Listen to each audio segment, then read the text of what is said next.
hang out about. And actually, I like what you just put up there. So you put up Umbrella Academy, and that's on Netflix. Season 4 dropped a couple of weeks ago or so. Tell me about it. Well, I've heard you guys talk a little bit about it. I know that Kurt has been working through it, and I, of course, no spoilers, but my wife and I have been watching it for, well, a number of years. I mean, obviously in 2019, they sort of all dropped off. And my wife, it's one of those things, we're kind of a symbiotic relationship. You know, I do a lot of the geeky stuff, like the nerdy shows, but she also, you know, she'll kind of gravitate to it. And she has really liked it, and she's really enjoyed it. The fourth season, we hadn't watched it for so long. We had to go back and watch the last episode of the last season to remember what the heck was going on. And but we went through it, and I, like, where are they going with this? And the ending was, it's like anything. It isn't as bad as the infamous St. Elmo's, what is it? St. Elmo's Fire? Oh no, yeah, no, the St. Elsewhere. Yeah, St. Elsewhere ending of the snow globe, and nothing bad like that. Oh yeah, that was like the worst of all time. It's nothing like that, but I mean the ending, it's reasonable. So we enjoyed it, wrapped it up, put a little bow on it. We're done with it, and good memories. I know we talked about it a little bit. And Kurt's liking it, and it's sometimes he and I just really break apart from each other. In this case, I loved season 1 and season 2. Season 3 is all right. And this season I was like, my wife started with me one episode. She's like, nah, I'm out. Now, she's watched all 3 seasons up till that. She's like, nah, I'm out. I can't do it. Yeah, that first episode was a bit slow. I almost lost my wife on that one, because if it's not, like, she doesn't get it, she's out. Well, and you mentioned slow. It's not just slowness and predictableness can be a rough thing. And I know my wife has some ADHD. I think everybody has some ADHD, to be honest. But there's pattern recognition with some of that, and some in autism. There's pattern recognition and other things. And I was watching a TikTok recently and said that's some of the problem with ADHD and autistic people with watching something, is because we call them tropes to a certain point, and some of us like to turn our brain off and just absorb it. Pattern recognition is a thing, and go, okay, this is about to happen, and it happens. It takes all the joy out of the show. I can't remember if that's what happened in the episode, but it got so weird in this one. For me, it's very different, and there's been a bit of a gap in time, so they kind of, I guess, figure this last season, go for it, and if you're going to wrap it up, you're going to have to throw a lot of odd things into it instead of trying to continue it.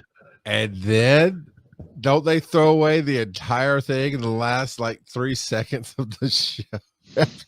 It's the last episode I really dug, because you're going in a whole different direction. I did not see that. That's kind of cool.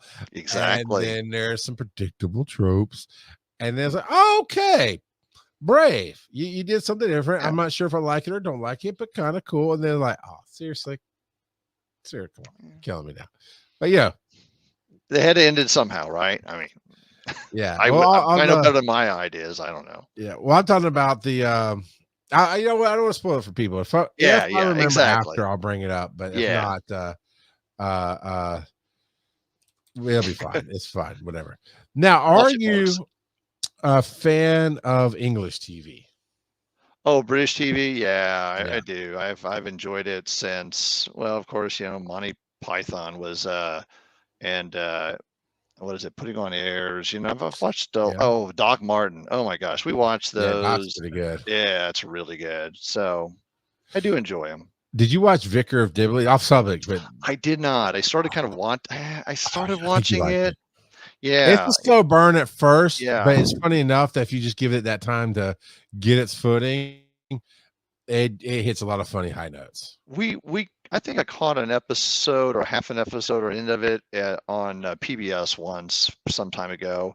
My wife and I really enjoyed Midwife, Call the My Midwife. wife loves that one. That I'm in was and out on really it. pretty good. I know. I mean, Well, we I'm sure it can be good, but my wife does not want to wait for me on that one. So I'm like, okay, cool. I'll watch if you're watching yeah, it, but other than that, it's fine.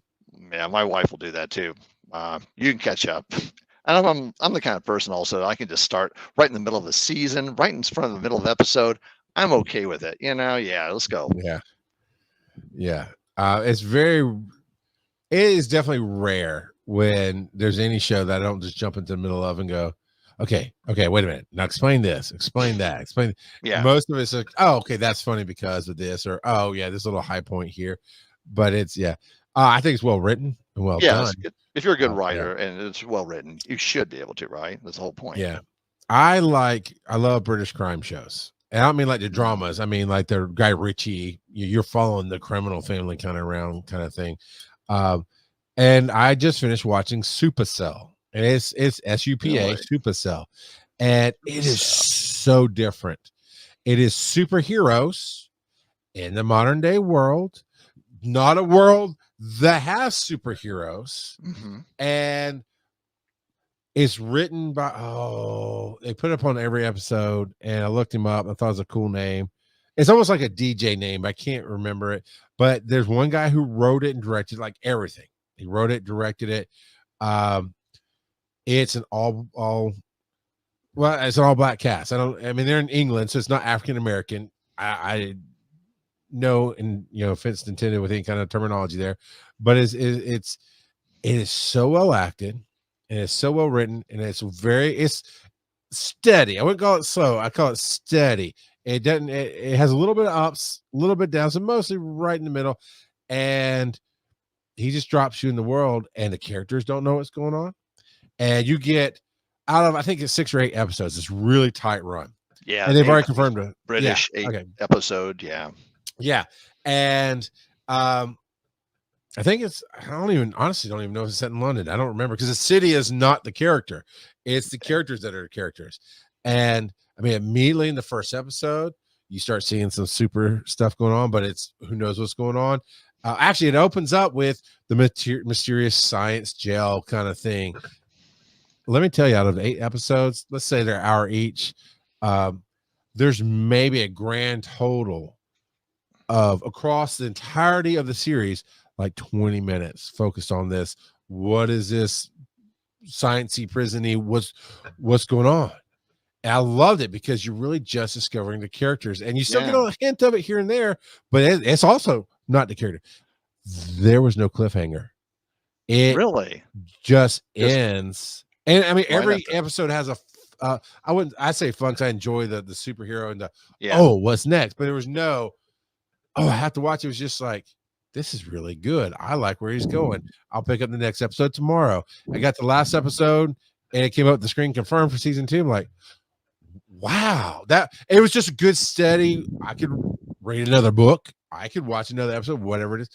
It is that, but it is definitely that gritty crime, street crime feel with superhero stuff and figuring it out. Okay. And, not like The Boys, but no, not that bad. But not that gritty.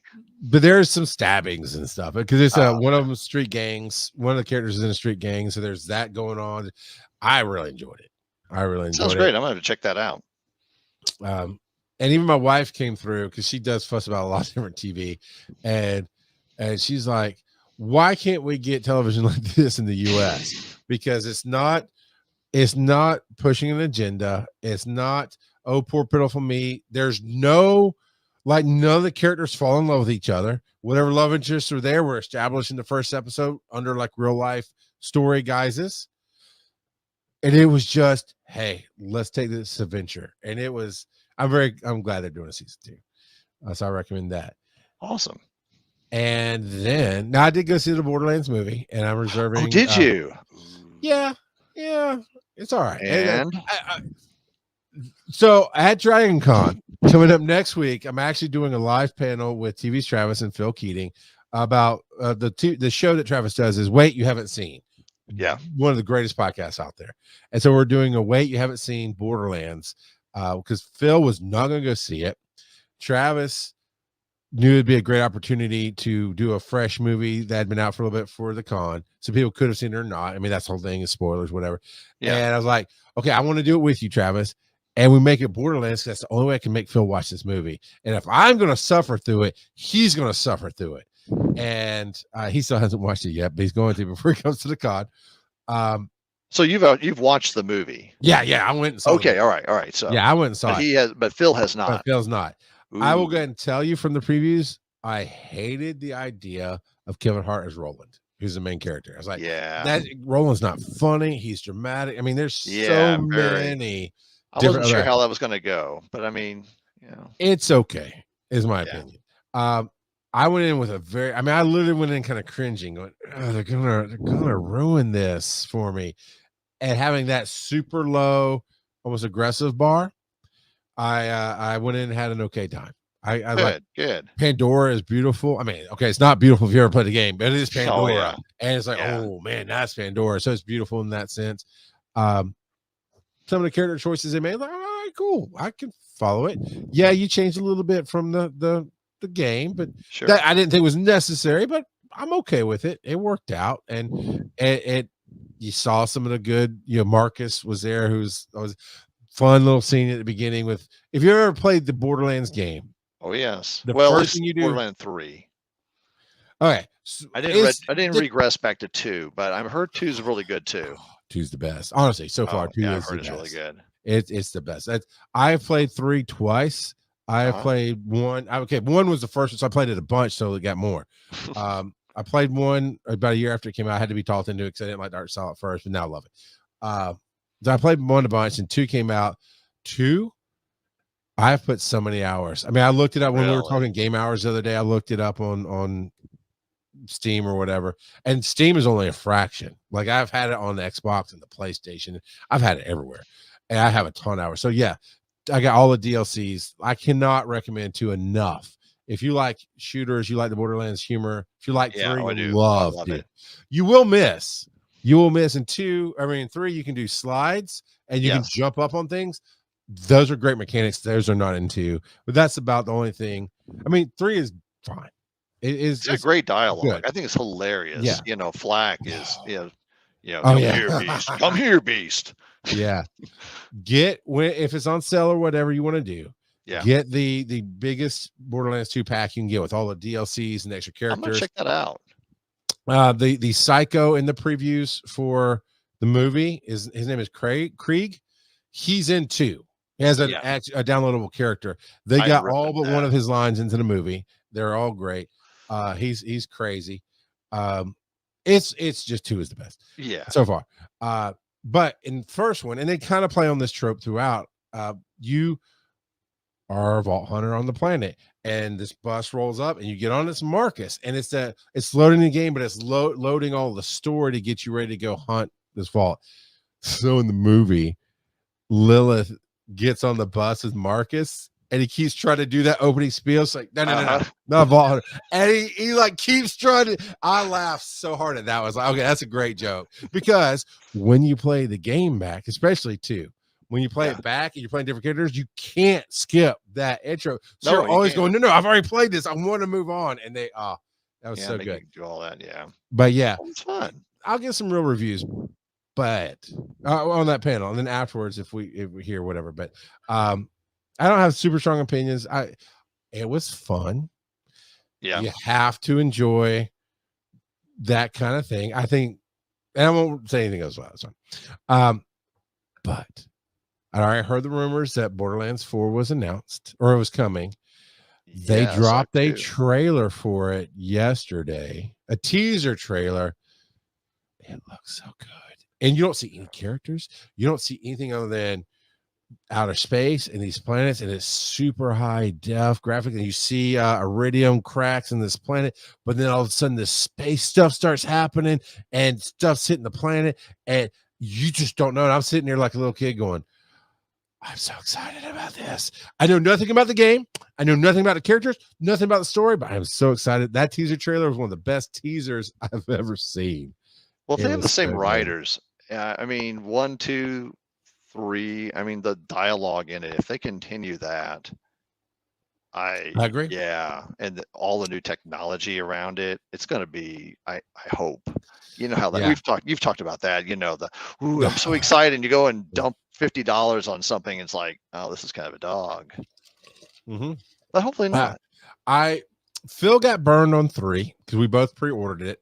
I don't know what Mm. package he got. I got the $100 one, which was everything but the actual loot crate delivered to your house. So I knew I was going to want the DLCs and everything else.